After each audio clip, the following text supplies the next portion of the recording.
பச்சை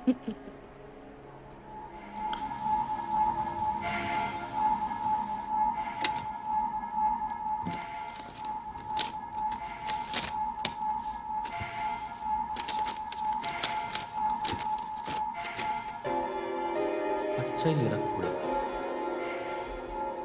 பச்சை தவளை. மருந்து பாட்டிலை உடைச்சு குத்தி குத்தி சாகடிச்ச மாதிரி இருந்தது. தவளைகளோட அழுகை சத்தம் பக்கத்தில் சர்ச்சோட மணி யோசை இன்னொரு பக்கம். கல்லை நெஞ்சில் கட்டி தண்ணிக்குள்ளே போட்டப்போ கண்ணு திறந்தபடியே தண்ணிக்குள்ளே போயிடுச்சு. படித்து தெரிஞ்சுக்கிட்ட வாரமே போதும் அது மிதந்து மேலே வராமல்